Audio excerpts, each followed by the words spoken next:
LegalizeFreedom.com. Why are we here? Where do we come from? Where are we going? From the nature of reality to the future of humanity. Beyond politics, poverty and war. LegalizeFreedom.com.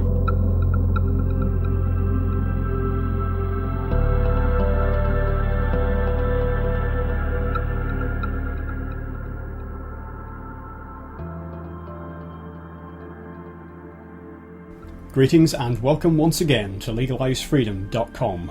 My name's Greg Moffat and my guest today is James Corbett, an independent journalist who's been living and working in Japan since 2004.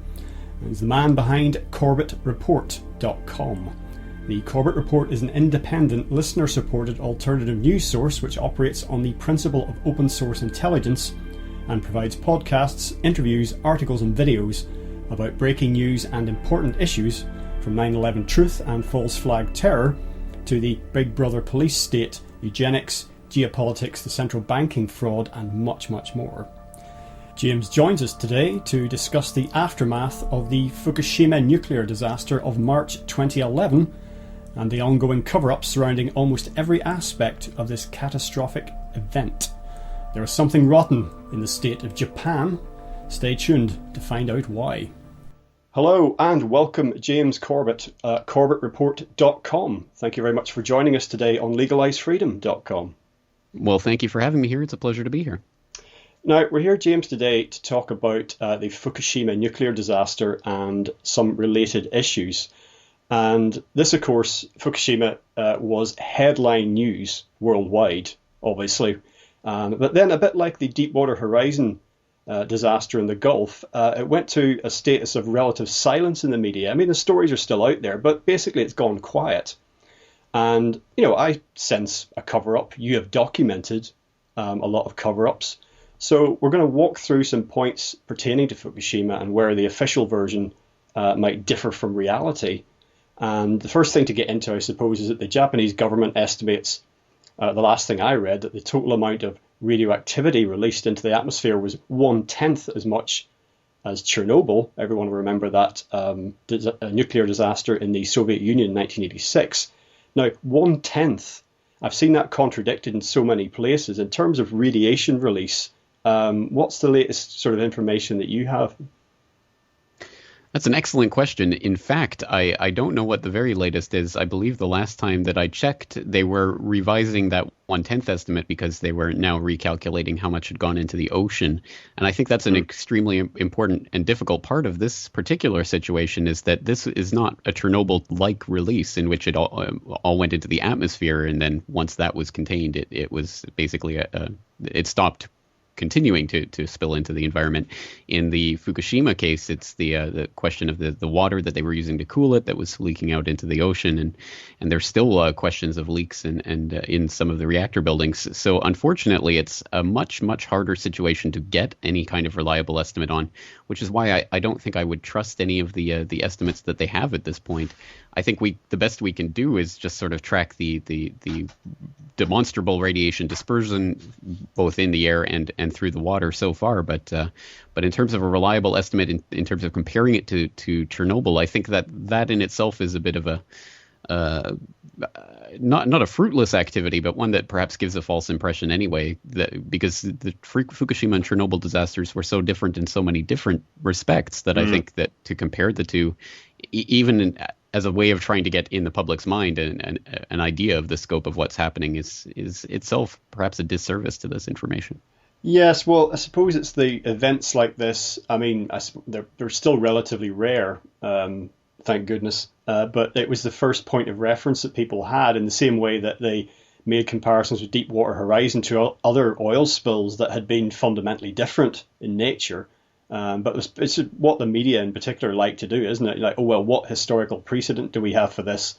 And Chernobyl was the obvious thing to go to. But of course, Fukushima, whatever the scale of it, in using various parameters, it's much more complex than Chernobyl, partly because there was more than one reactor involved.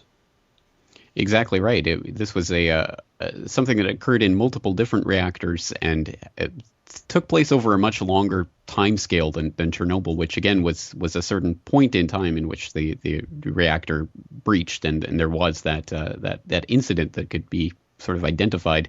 But this was sort of an unfolding disaster that took place in many different steps, and along that way there was not only the confusion, the fog of war, if you will, that the TEPCO and the government was going through in trying to determine what happened. But then there was that further fog of war that descended over the public because they were trying to get this information out from TEPCO and the government. And of course, there was various layers of cover-up going on, as you alluded to earlier. So there's multiple layers that one has to go through to even come to an understanding of what was happening a year ago, let alone what's continuing to happen right now. Yeah, and there were. I remember vividly watching the footage, some of it amateur footage, at Fukushima of a series of explosions that took place. Now, there were people who were speculating, saying, this is a nuclear explosion, but as I understand it was just hydrogen. But even in that situation, it was extremely dramatic. And in terms of meltdowns, you had three, as I say, at Fukushima, one at Chernobyl. And then you had the aggravating factors at Fukushima of the what caused it in the first place, which of course was the earthquake and tsunami, whereas Chernobyl just kind of quietly melted down on its own.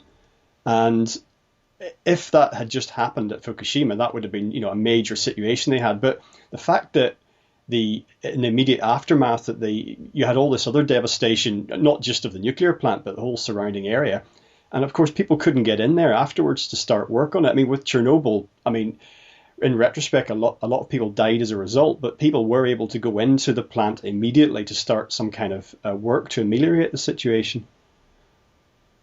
Well, that's right. In fact, that's an integral part of this problem is the design of the reactor itself. This is a Mark I reactor that has been identified for years as being problematic. In fact, some of the engineers who were even involved in taking this type of reactor to the market ended up defecting from their company about some of the problems that were inherent in the design of this reactor, which has led in certain respects to the types of problems that we're dealing with now, not just us here physically in Japan, but people all around the world who are now watching what's going to play out, especially at Reactor 4, which suffers from the most ridiculous design. You'd like to call it a design flaw, but of course, clearly this was part of the intention to put the spent fuel pool right next to the reactor itself, so that if there is a problem like this, the entire not just the fuel that's in the reactor, but the fuel that's been stored up is now at risk, and as that's something that we're seeing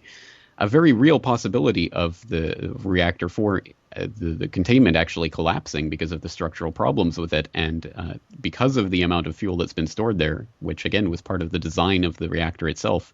I mean, this is something of a real world importance if that happens, just a really unthinkable disaster. So I think that this goes back to some of those absolutely fundamental issues to even how this was constructed. And of course, GE and the designers of the Mark I did recommend various upgrades and changes to the reactors throughout the world because of the design flaws that had been identified. But Fukushima, like many of the other reactors, and there are, I think, something like in the neighborhood of 24 of them in the U.S. right now, have been at various stages of that redesign and the retrofitting of the sort of workarounds of the design problems. So it's been something that's really coded into the nature of the disaster itself and the plants themselves, and it comes down to that type of level. So it's something that we have to think of not just as some sort of cataclysmic event that took place that we could never have envisioned and that nothing could ever prevent something like that. Of course, those types of unbelievable things do occur from time to time, massive tsunamis, but because of the way that the reactors were placed, because of the way they were designed, it actually exacerbated the problems and made it extremely difficult, as you indicate, for people to even get there in order to do any type of containment or to try to head off the explosions at the pass. So, of course, the explosion that you're talking about occurred as a result of hydrogen buildup from zirconium cladding that was basically melting as in the superheating cores, and there's a hydrogen buildup. It creates an explosion, which is not exactly the type of nuclear explosion that some people were speculating out at the time, but because of the fact that the spent fuel was being stored in the same area, there is almost undoubtedly, pretty much, it's a certainty and has been confirmed now that plutonium itself was actually ejected during those explosions. And the ramifications of that are quite huge, because this is not like something like iodine 138, which is problematic, but has a half-life of something in the order of 8 days. But of course, when we start talking about plutonium and other elements, this will not biodegrade for billions of years.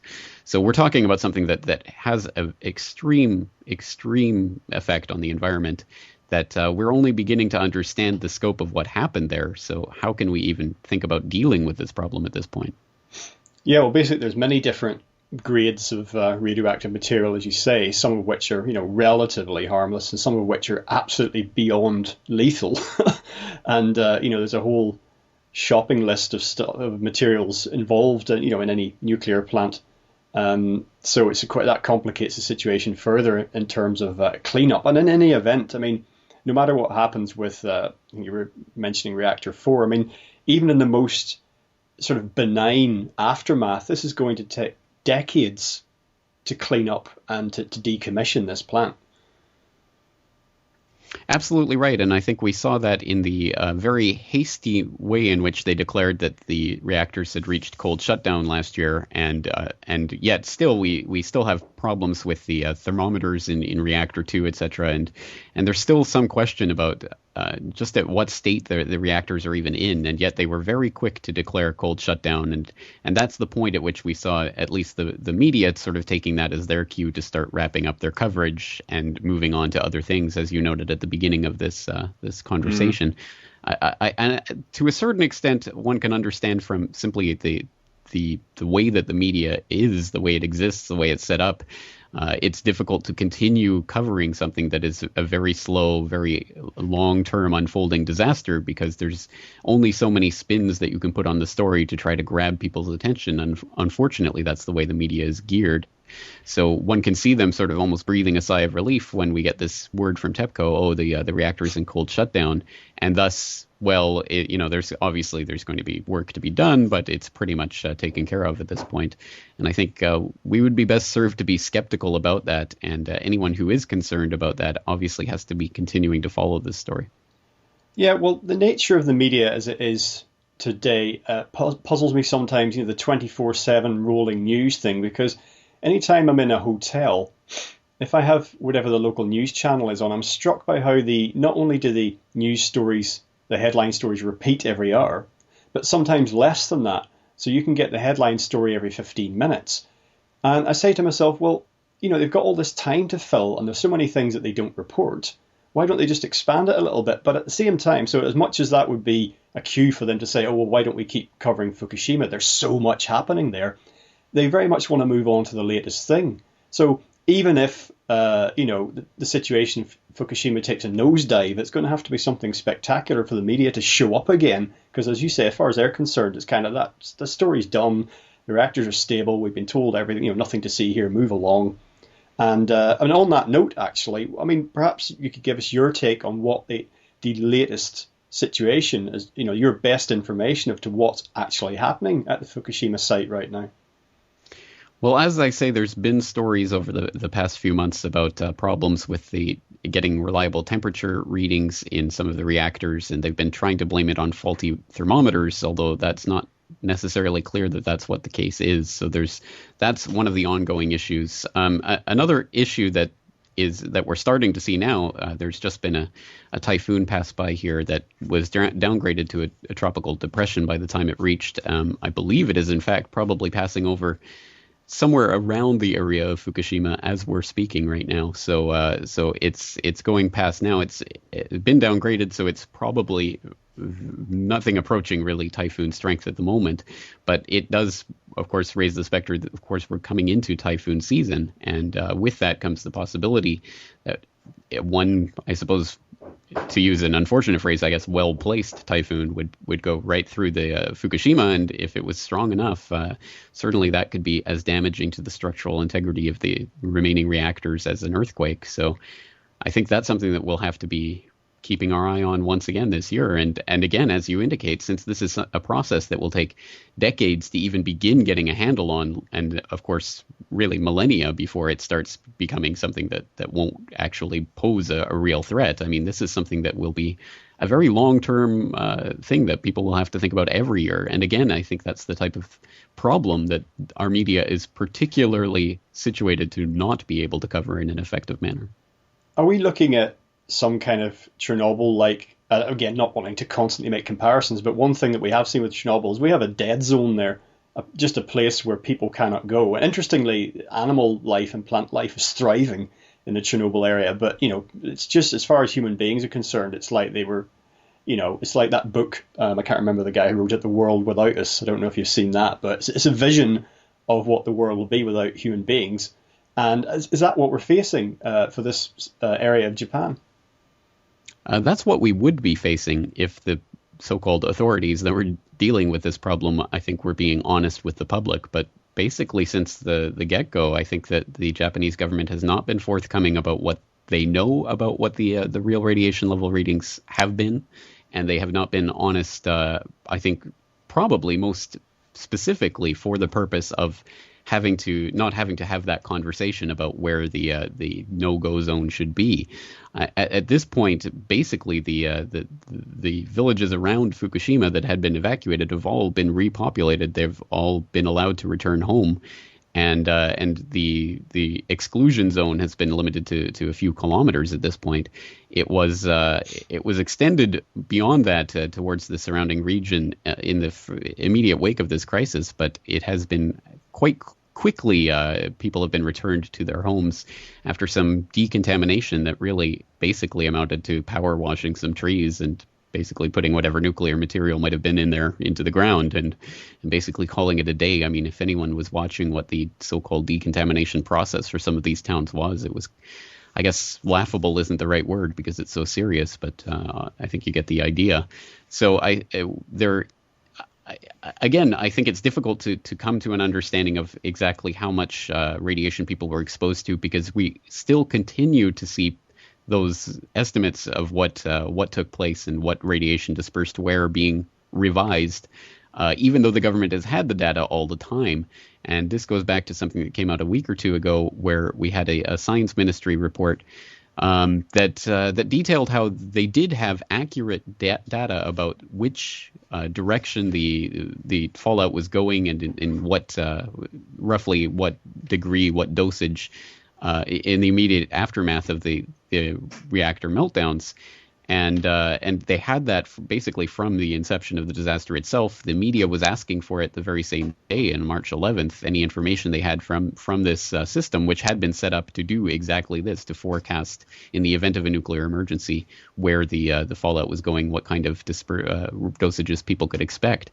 And it's now turned out, after this report was released recently, yes, of course they had that data and they were using it to predict what was happening, and there were significant dosages that were taking place in areas to the northwest of Fukushima, but they withheld all of that data deliberately from the media until the 25th of April, so basically 2 months into the disaster before people could even find out what was happening at the time of the disaster.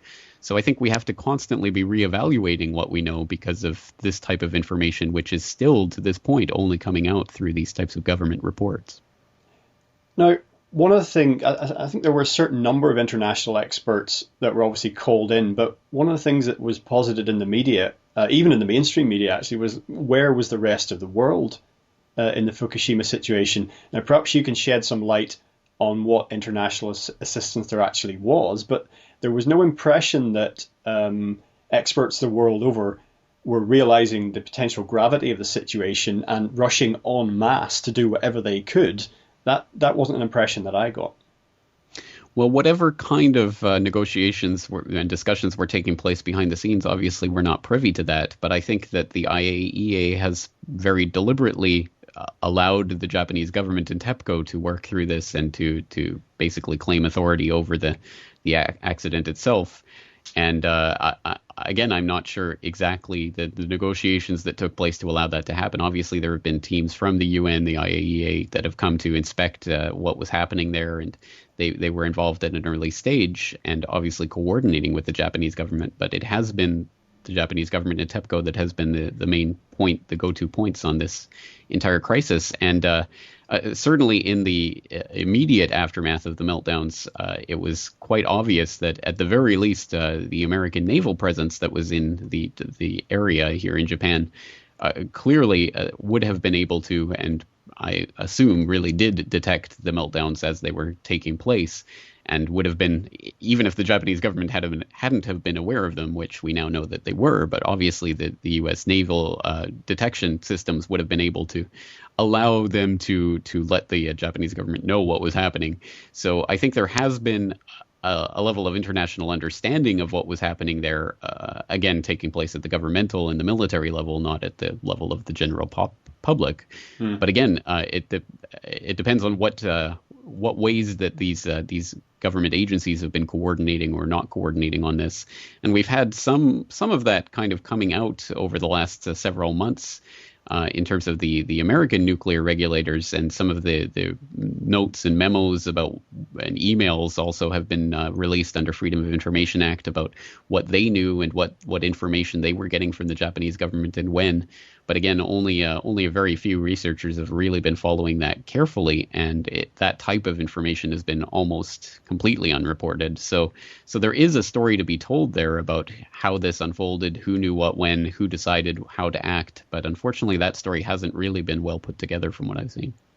No, I can't even imagine the wrench of something like this happening, near my home, and basically being told or coming to the understanding that you've got to leave and never come back. I just can't imagine that.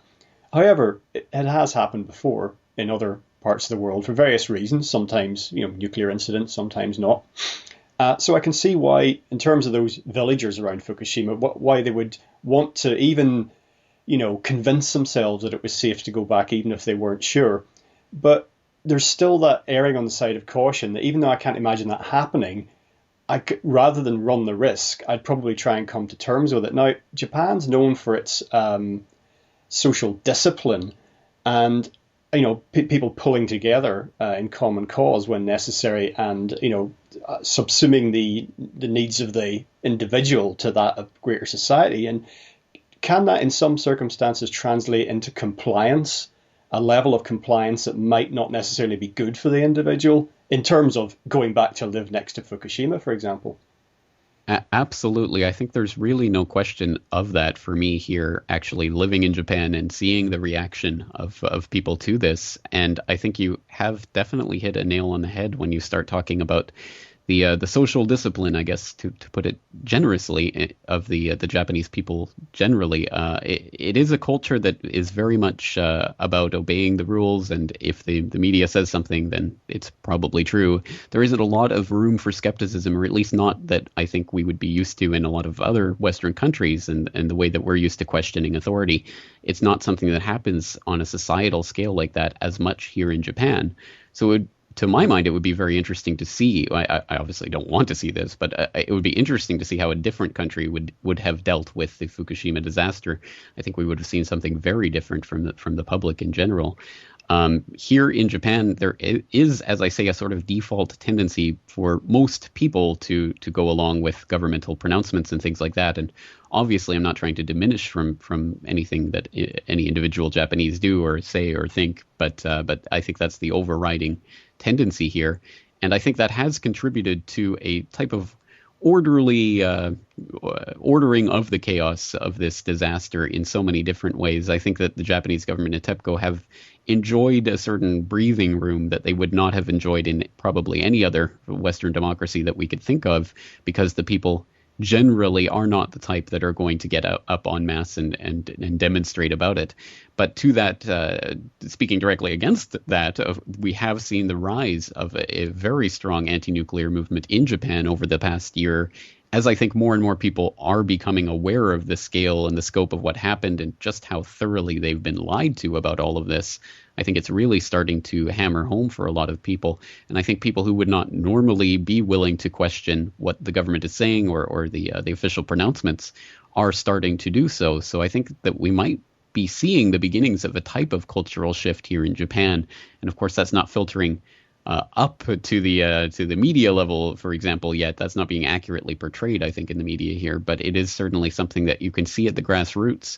And I myself was in Osaka in March for the 1-year anniversary of the Fukushima incident, where there was a anti-nuclear rally that was taking place. Because something that your listeners may not know, over the past, basically since the disaster happened, as various reactors across the country have come up for routine scheduled maintenance and go offline because of that, they have not been being started up by the various prefectures in which they reside. So basically, the governments have not gone ahead with starting them back up after their maintenance. And in that event, for the first time in decades, Japan has been nuclear free for the last several months, as every single reactor in the country has been shut down.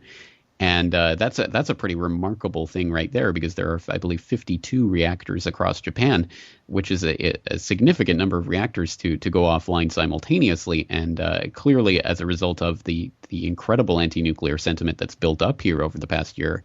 And we've seen in the last couple of weeks, the Prime Minister has stepped in and finally gotten the go-ahead for the restart of 2 reactors in one part of the country here, closer to my side of the western half of the main island. And so that will be taking place if that has not already started. In fact, it may have, and it will probably be up and online by the end of July or early August at any rate. So we are starting to see the inevitable government pushback, I think, against this anti-nuclear sentiment. And of course, looking out for the industry, and there's been a lot of pressure internationally to get the nuclear reactors back online. But that in itself brings up an entirely different type of cover-up that's also been going on, I think, for several months now, that relates to the ability of the Japanese government or the Japanese country itself to be able to provide the energy resources for the people without nuclear power. And in fact, that we've seen cover-ups from back in January of government calculations that found that even without any nuclear reactor whatsoever, there would be an overall surplus of energy in Japan. So we've seen that this disaster has opened up at least the possibility for the thought that perhaps Japan does not need nuclear power at all, which is something that I think is very worrying for a status quo that has invested greatly in that industry. Yeah, well, when I think of, obviously they're pro-nuclear in the US, but they're so still very, very hooked on fossil fuels. There, as we all are, but just even more so in the States. But it was interesting what happened in Japan with regard to the reactor shutdowns, and then the resistance to them being restarted. Because after France, in my mind anyway, I don't know what the stats are, but after France, I think of Japan as probably the next most fanatically nuclear country in the world. But I was quite surprised to read that when all these reactors had been temporarily shut down, at least it was meant to be temporarily, that was only something like 30% of the country's generating capacity. I expected it to be more, actually. As did, I think, a lot of people, even some of the people who live here, myself included, are incredibly surprised to find just how non-integral, I think, the nuclear part of that equation is. I mean, obviously, it's been built into the infrastructure, and it's definitely part of the way that the energy grid has been set up here. But it doesn't necessarily have to be that way. And in fact, when you think about it, Japan has an incredibly underdeveloped potential for geothermal power, being obviously quite a volcanic country and one that has a lot of potential to tap that resource, and also tidal power, which is a growing field of research. And I think obviously Japan is well positioned to be able to take advantage of that.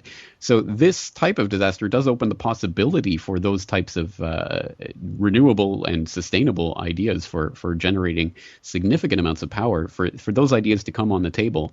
And I think that the government and the energy industry as it exists here definitely has a vested interest in maintaining the status quo and are very quick to try to get these reactors back online and to get the anti-nuclear sentiment under control, because I don't think they want to open up that discussion and to have people really discover that they don't need the nuclear power that they've been convinced that they do over the past several decades.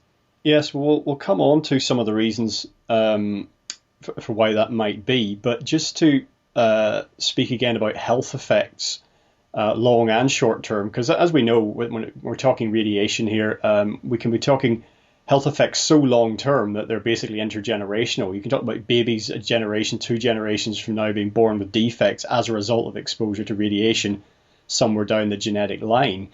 And I think because there weren't a lot of people staggering around with radiation burns, or there weren't, hundreds of body bags being carted out of the area in the immediate aftermath of Fukushima, that it was assumed that, well, yes, there could be long-term problems, long-term health effects, deaths attributed to this somewhere down the line. But if we can get through this immediate crisis period without scenes of, immediate illness and death, then, of course, the farther, and we've seen this happen elsewhere, particularly with Chernobyl, the farther down the line we get, the easier it is to say, well, yes, this person had, leukemia, but can we really say that's a result of a nuclear disaster? And then it all starts to get very fuzzy at that point. That is the unfortunate effect of these types of unfolding disasters, as we talked about. That it's part of the problem is that, again, what particular leukemia, what particular cancer can be blamed particularly on this incident? All that the best that could be hoped for is some sort of statistical percentage that could give some indication of how many we could expect to see, and then see if the actual cases of a particular type of cancer actually are in line with that. But again, that just seems like some sort of cold medical experiment. Let me be clear. I'm not a nuclear engineer. I'm not a nuclear expert, and I'm not a medical expert either. So I'm myself am just someone who's attempting to cover this for my own websites and trying to understand it as it's being relayed through the various media, both mainstream and alternative. And I find myself, certainly, I mean, I'm concerned personally. I live in Japan, so obviously I am concerned about the effects of this, and I have done some research into this. So from my own perspective, I know, for example, myself and my wife, we just don't eat seafood anymore, basically, because we don't know, if we can't determine where it's coming from precisely, I don't want to eat it, because so much of the Pacific Ocean, if people look at the dispersion maps of the radiation that has leaked out already from Fukushima into the Pacific Ocean, just unthinkable amounts that have spread obviously into the fish themselves. So I think seafood and ingesting the radiation that from those sources is a particular concern. In terms of fallout, I think certainly people in the areas around Fukushima have a lot to worry about, but people further away are, I suppose, less affected by that. But then again, that depends on which studies and which sources you are going to take as authorities on that particular issue. So, for example, we saw last year there was a report, a study that came out that purported that there was an increase in deaths supposedly, as a result of Fukushima, in the wake of Fukushima, of 18,000 people in the western United States, which is a staggering figure. And it was widely reported in the alternative media, and it was not really reported on to speak of in the mainstream media. And it seemed perhaps another indication of one of those types of cover-ups. Again, 18,000 people supposedly dropping dead in America from this. But the study itself, when I started to look into it, it seemed to have just fundamental problems. There were not only an inadequate statistical analysis of the differences between pre-Fukushima and post-Fukushima to account for those excess, quote-unquote, deaths. There were also the problems. For example, there were more excess deaths found in certain states that were on the eastern board of the United States than there were in states like California, which is obviously closer to Fukushima. So there were things that were unaccounted for in that study, but it was unproblematically being asserted that all of these deaths were in some way linked to Fukushima. So I think we run the risk, really, with this type of event of either over sensationalizing certain headlines and running with certain figures, and also, of course, the other possibility is covering up this information. And it really is a type of tightrope that we're all walking, and we all have to decide, well, are we going to take this information on board? Are we going to question if there's a cover up on this? And I think again, I'm not here to pronounce to anyone what is or is not the truth. I'm still muddling my way through it. But this is the type of situation that we get into when there have been demonstrable cover-ups of the amount of radiation that leaked out, when it leaked out, when the government knew that the meltdowns were going on.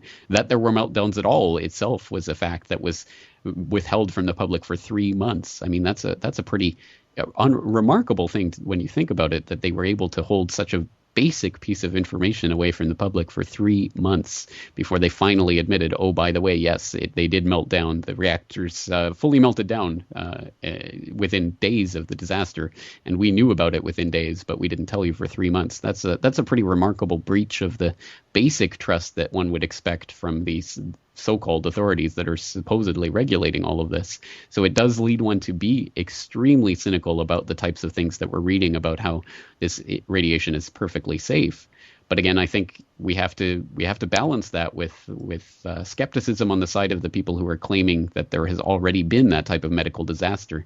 And as I say, it's a tightrope to walk, and one that I think all have to find the sources that we trust or do not trust on this issue, and continue to question our own assumptions. Well, of course, government, again and again and again, government and military and corporate kind of trying to manage media and, restrict information and just spin stories. It just encourages conspiracy theories. It encourages people, and we've been trained now, most of us anyway, to be skeptical, and just as the headline news comes on, and we just immediately discount it generally, and that's a problem because it's not always inaccurate information, but the authorities have created this problem for themselves by their behaviour. And we can talk more about that, but just to backtrack slightly, you mentioned obviously people in the immediate area of Fukushima, there being an issue with fallout, but I saw people, you'll know more about this than I, but in all sorts of areas of Japan going around with their little smog masks on in an attempt to do, I'm not quite sure what, but not perhaps understanding that, and you mentioned not eating seafood, that the radiation getting into food and drink is much more significant than breathing in particulate matter.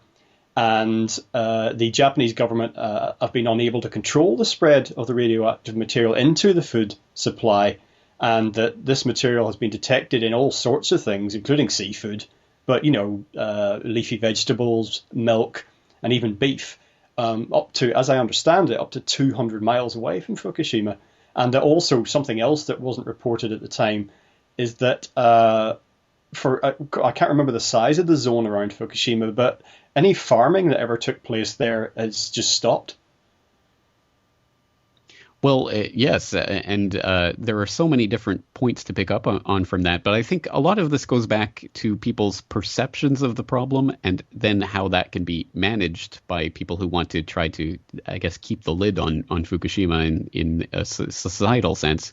Because people, for example, as you say, a lot of people are concerned about the fallout and breathing the particulates, breathing in the radiation.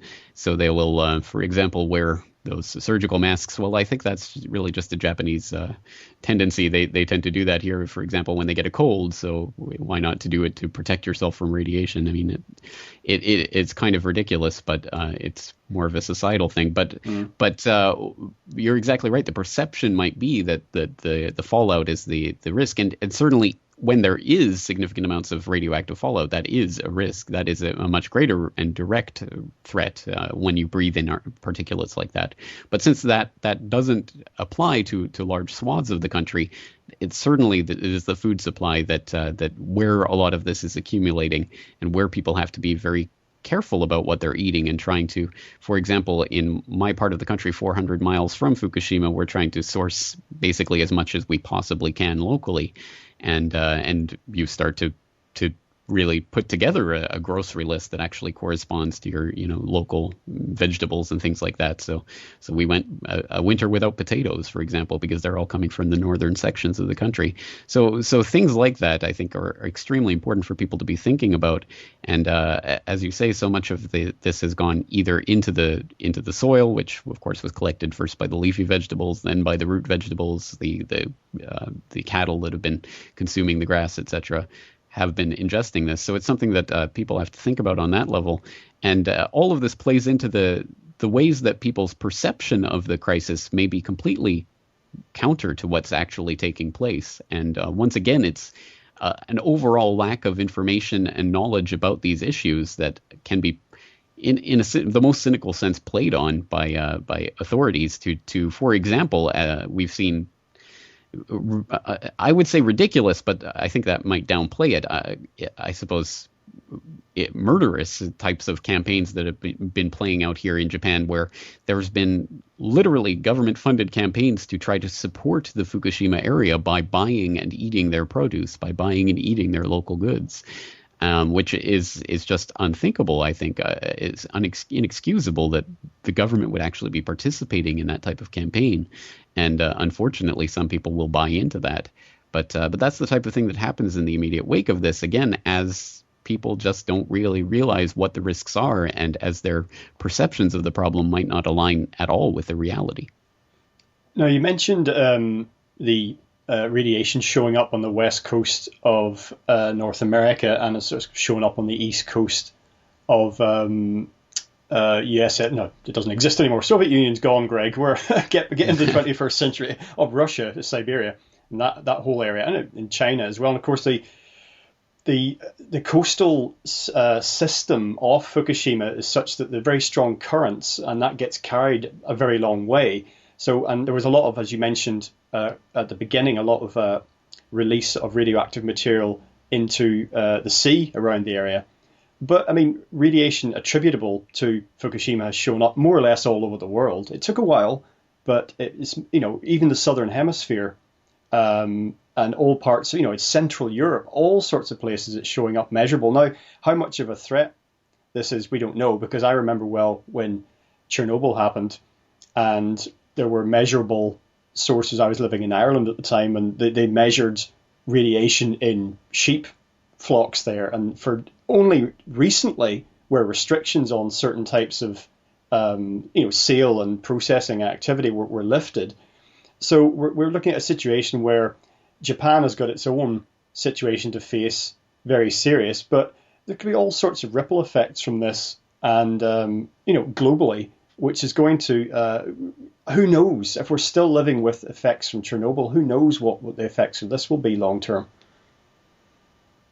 Absolutely right, I think that's exactly the case. I mean, we don't know what the long term effects are, but exactly as you indicate, we have seen demonstrably the radiation has been detectable in throughout the northern hemisphere, especially, and as you say, into the southern hemisphere. So this is a global problem, and that goes back to the point that you were making before. Why has the international community not stepped in to have some more of a say over what's going on, considering the way that this has been managed so far, or should I say mismanaged, with the some of the things that we've seen taking place? And that's a very good question. Certainly, I'm not one for these types of international bodies that presume to have authority over enacting in local cases, because often we see the types of collaboration and conflict of interest that happens, for example, between the Japanese nuclear industry and the Japanese nuclear regulators. We see that type of collusion writ large in those types of international organizations. And I think that might go to more of the reason why the IAEA and other institutions like that have, in their own way, a vested interest in not playing too much into this disaster, because the end of the nuclear industry is, to a certain extent, not what bodies like the IAEA are interested in doing. They're interested in perpetuating the industry itself. And that's reflected in such things as an agreement that the IAEA has with the WHO, the World Health Organization, not to investigate each other's areas. So that means to say that the World Health Organization won't pronounce on the medical effects of nuclear radiation from these types of crises, because that's an IAEA area. So they get to work with the nuclear industry to try to set some of those standards and some of the techniques that they have for establishing safe levels of radiation. So we see the types of collusion and things going on at that level, and it's really quite confusing, I think, for someone at this level, just a regular citizen who's wondering what to do, how they can even really influence or affect this situation, which is having an effect on the globe as we speak. Well, in terms of the nuclear industry and its future, I mean, I was sort of gobsmacked, maybe because I didn't have background or inside information when Germany announced that it was going to basically, cancel its nuclear program, which is quite well advanced. I didn't think on one level that sort of politically that would be allowed to happen, because it was such a red flag. It was such a significant decision. But of course, we see other, as I understand it, here in the UK, for example, plans to upgrade and create new nuclear facilities are moving forward. So at a cursory look, it seems sort of a bit of a diverse situation. But I mean, what did you make of the Germany decision? Well, absolutely. I think quite astounding and obviously unthinkable without something like Fukushima as the precedent for that. But as I say, I think we are at least at the point, I would like to think, globally, where we would be willing to contemplate really what this industry is, where it sprang from, and how it can be, if not eradicated, at least reformed to something that makes more sense. Because the industry as we know it, as we have known it, has been based on these types of reactors, which were developed hand in glove with the nuclear weapons industries. So that's why we have the types of reactors we do, running the types of fuel that they have, as opposed to, say, something like thorium, which has for a long time promised to be the type of nuclear power plant that I think people were sold on 50 years ago when the Atoms for Peace project was going along. The idea of something that would be fundamentally stable, something that would be much less prone to these types of events.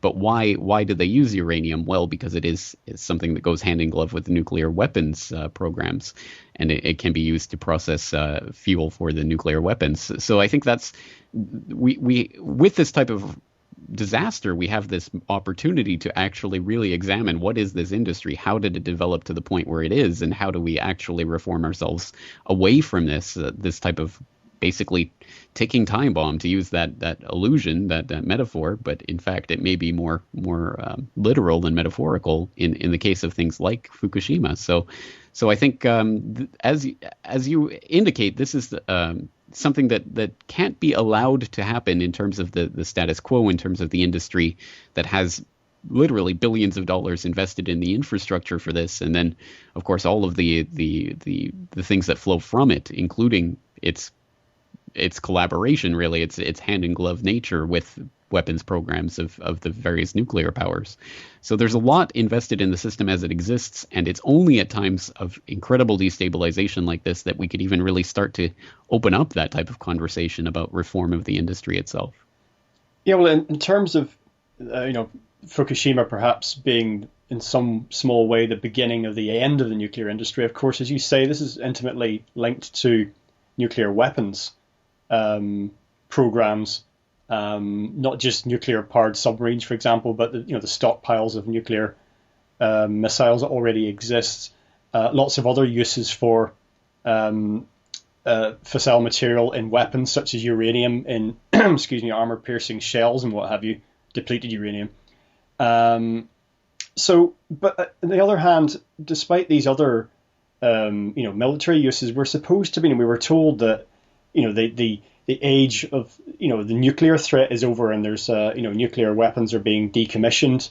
I don't know what state that program is in globally, but we see the efforts to prevent Iran from developing a nuclear power program, under the guise that they want to use the material for weapons program ultimately. So, is it because even though we're told that nuclear war isn't really a feasible option anymore, never was? But is it the fact that these weapons still exist, that they've still got to somehow manage this, that they, we've seen some countries, unilaterally giving up their nuclear weapons, but there's a bit of a sort of Mexican standoff going on that as long as this goes on, and you've got this nuclear power industry that wants to keep feeding itself, that even though it would make sense to drop nuclear across the board, that we've just got a very complex, messy situation here, that even if it does unwind itself, it's going to take a long time, and there's going to be a lot of hiccups along the way. There's no question, and I think the if that is the place that we decide as a society, as a civilization, as a species that we want to go, I think hiccups would be the best we could hope for. I think there would be violent death throes of this type of industry. I say industry, but of course it's tied into an entire socio-political construct, infrastructure that kind of undergirds it, that I think makes it almost unthinkable for certain sections of society to really envision the end of this type of nuclear program. And of course, we know that the nuclear club, the nuclear weapons club, has been that type of geopolitical, I suppose, a club that they can use to club people over the head. And obviously it becomes that type of, I guess, insiders only, members only area that becomes an extremely powerful geopolitical bargaining tool in various ways. So that, for example, there's been tons of research over the years to demonstrate that the AQ-Con network that proliferated nuclear weapons to Pakistan was fully known about and watched over by the CIA, even as AQ-Con was bringing the nukes to Pakistan, because ultimately the United States wanted Pakistan to get the bomb. So it becomes an explicitly hypocritical type of thing, where it becomes about, well, if we want to allow you to have the bomb, you can have it, and if we don't, then you can't. And there are all sorts of underhanded dealings that go on about that. And interestingly enough, in fact, just earlier this year, Joseph Trento with DC Bureau came out with this exhaustive investigation. It's the end result of a two decades long investigation that has proven conclusively that the United States was circumventing its own laws, breaking its own laws, really, to help Japan accumulate tons of highly enriched plutonium, which was against U.S. regulations and laws, that for a secret nuclear program that kind of undergirds the Japanese nuclear program. Not that the Japanese government has nuclear weapons at this point, but they have the materials that basically they could switch to nuclear weapons production pretty much at a moment's notice. And that's one of the reasons that Japan has 52 nuclear reactors and such a well-developed nuclear infrastructure, is that in the event that they ever, there was ever any type of disturbance over here with China, with North Korea, with all of the security threats that take place here, I suppose the implication is that Japan would have been able to switch over into nuclear arms production quite easily, which is, of course, a horrific thing to contemplate, and something that could never have been revealed openly to the Japanese public until quite recently, because Japan, obviously, for very obvious reasons, has always had a very strong anti-nuclear sentiment. But it goes to show the types of geopolitics and underhanded dealings that get played as part of this, and I think we can't really separate the nuclear power industry from any of this, because, as I say, the uranium type reactors that have been developed were developed specifically as adjuncts to those nuclear programs, and that's why we have the technology we have. And until we start to put all of those pieces on the table, I don't think we as a society can really have that type of informed discussion about what this all means and where it's all heading. Now, when you look objectively at nuclear power as an option, the sort of technology we have had, do have, and are bringing forward, basic financially, from an energy point of view, a pure energy point of view, it doesn't actually add up. It doesn't make sense. And we can see the investment community showing great reluctance now about getting heavily involved with development of domestic nuclear programs for energy generation. But when you factor in this military, equation, the fact that they're intimately linked together, basically it's one thing, then the fact that it doesn't make sense from an economic point of view, from an energy generation point of view, the amount of energy and money you put into the amount of energy that you get out, that kind of goes away a little bit, because we know that when it comes to military programs and military spending, normal common sense calculations tend to not get made, and if they are, the results tend to get ignored. Well, that's exactly right. I think we have to understand that even if it's not an explicit and one-to-one link between the nuclear weapons industry and the nuclear power industry, I think we have to understand that there is at least sort of an implicit link. For example, when governments are willing to give certain political concessions or economic incentives to energy companies in order to maintain these types of nuclear power plants as a scratch your back, you scratch mine, and we maintain this infrastructure. For example, in the Japanese case, for a potential nuclear weapons production facilities in the future, or in the American context, it would be different. In Europe, it would be different altogether. But still, there is the idea that without some sort of governmental help or complicity in the industry itself, the industry wouldn't be able to thrive economically.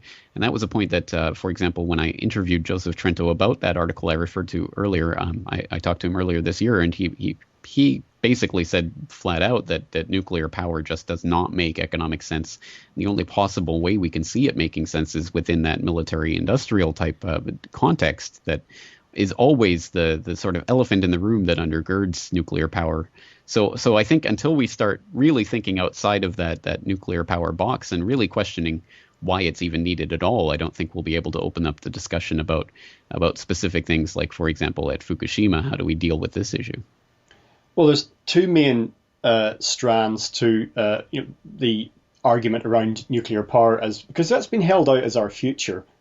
From the earliest days of the program, this was going to be the alternative to fossil fuels, and basically it would take decades to get us all on stream, but nuclear was going to be the only fuel source, energy source for the Earth that was going to allow us to maintain and increase our energy usage, which is, the direction we've been going in with fossil fuels.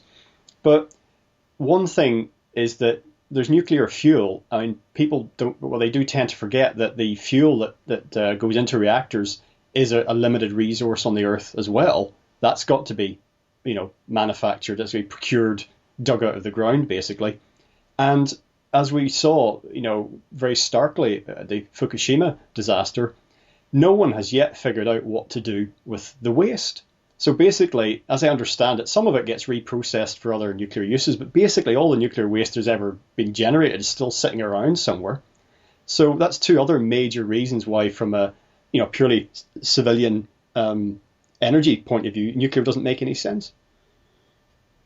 Absolutely. I mean, when you go and look at the entire life cycle of the fuel that is being used to power the plants that create the power, I mean, when you start to take into account the full life cycle, you start to realize that the processing of the uranium itself in order to get something that's usable as fuel for the plant is an incredibly intensive process. And you're right. I mean, the benefit is there, but it's not the type of benefit that I think people were sold on, as I say, 50, 60, 70 years ago now, when the propaganda really started up in earnest for this type of industry to be created. And of course, it was created on the back of government funding and government grants and government programs as this type of propaganda campaign to get the public on board with the nuclear future.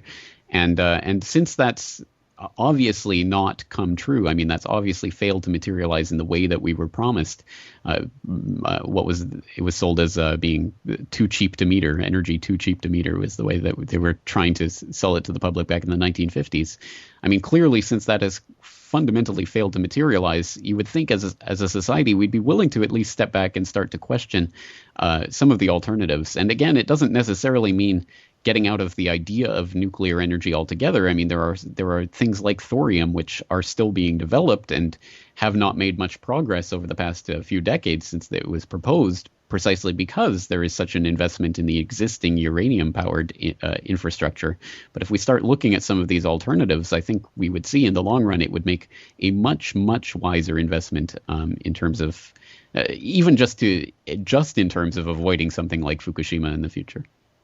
Well, I think that the link-in that we've discussed with with military use of nuclear materials and nuclear power is going to just contribute to us, for longer and in a more dangerous manner, not addressing some of the energy issues that you've alluded to. And asking fundamental questions about the future of our entire society, the energy use that we base it on. And there may be some very big, very scary questions for us to face as to how much longer what we take for granted will continue, and the obscuration of the major issues by the military tie-in is going to just further create, I think, immense problems for us down the road as energy issues become more and more essential and urgent for us to address. Exactly right, and I think there are so many factors to take into consideration here, but certainly when we start to look at the untapped potential of things like geothermal and tidal power and some of these ideas that have not been pursued, I think, in the way that they should be because of the dominance of the nuclear industry as an industry. I think when we start to look at some of those potentials, it certainly does make sense to us to start pursuing some of those. And I think that some of the ideas that have been pursued with government assistance, like wind power, have turned out to be debacles in a number of senses.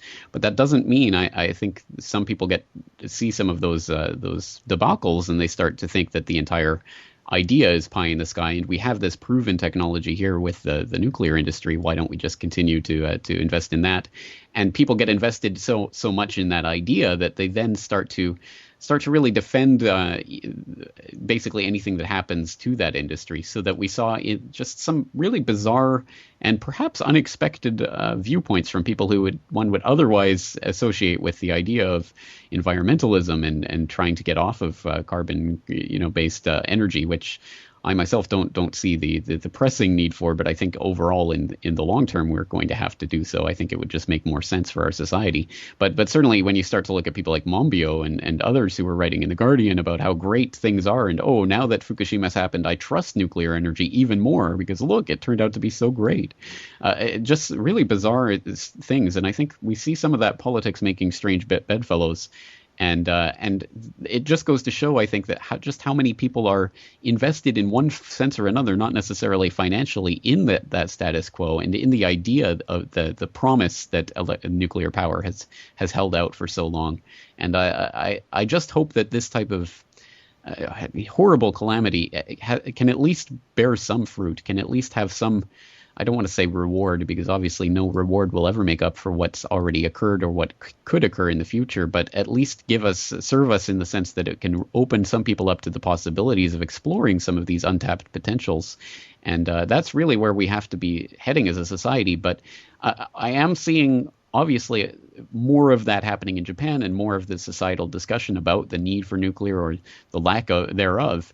But I don't know to what extent that's translating around the world. We do see that in isolated contexts, like in Germany, but in France, in America, in many other countries, in the UK, we see the nuclear industry either maintaining or even gaining steam.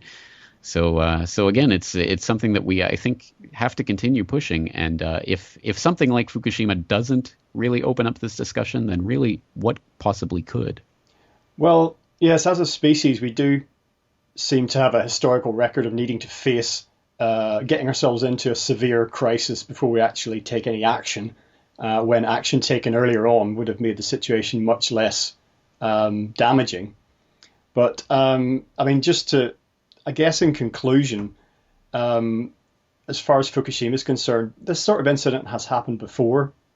And unfortunately, if things carry on the way they are, it's probably going to happen again. We saw last year in the US a couple of nuclear facilities, one of which was affected by severe flooding, another one which was affected by wildfires, forest fires, which came dangerously close to the plant. And we didn't see that the authorities really, when it came down to it, that behavior was any better than the Japanese authorities in those cases. And when you look at globally the number of nuclear facilities there are, even if it's a numbers game, I fear this sort of thing is going to happen again, and maybe will have to happen again before we finally learn our lesson.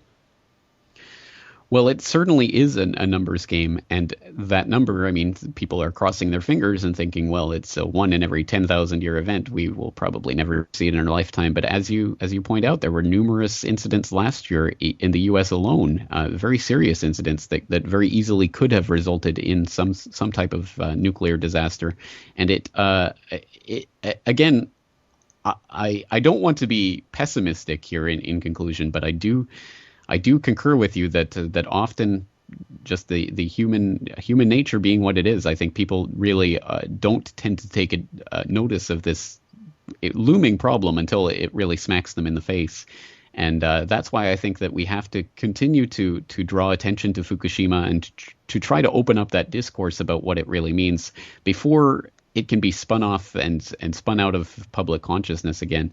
And who knows? I mean, still, as I say, Reactor 4 in an extremely precarious situation that if that collapses, I mean, I think we'll be having a very, very, very different conversation as a human species. I don't think there would be a way to get around that, given the scale of what's at stake there with all of those spent fuel pool, with all of that just so much fuel that's accumulated there. It's almost unthinkable to think of that structure collapsing.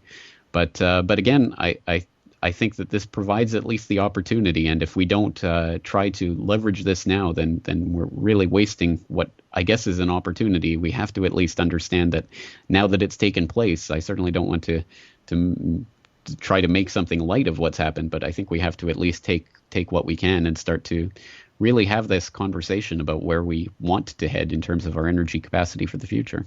Yes, we need to look at it objectively, free from agendas and undue political influence.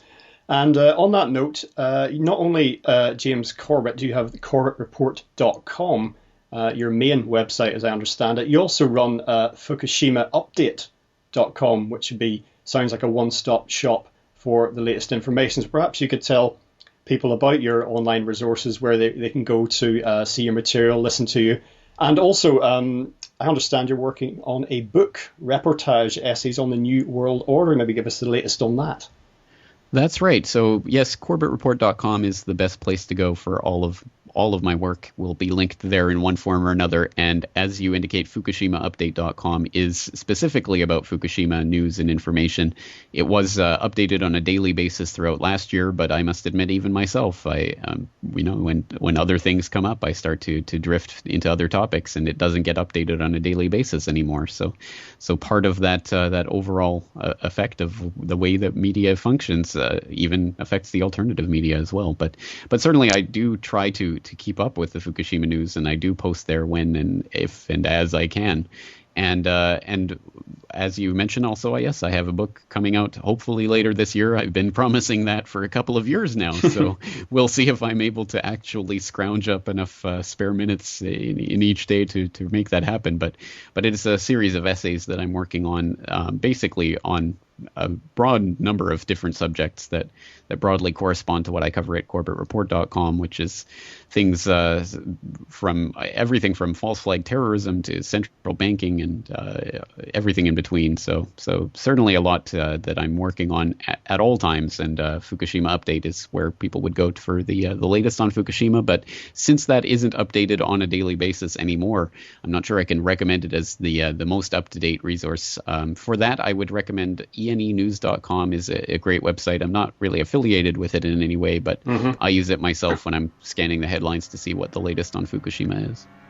Okay, powerful information and insight as always. James Corbett, CorbettReport.com. Thank you very much for joining us today on LegalizeFreedom.com. You're welcome. Well, that's it for this time. Once again, thank you so much for listening. Remember to visit CorbettReport.com to find out the latest on James' work, and of course his other website, FukushimaUpdate.com, which, although as he admits is not updated as often as he would like, is still a mine of information all about Fukushima and all the issues surrounding it and the ongoing coverage or lack thereof. Until next time, I'm Greg Moffat, and you've been listening to LegalizeFreedom.com.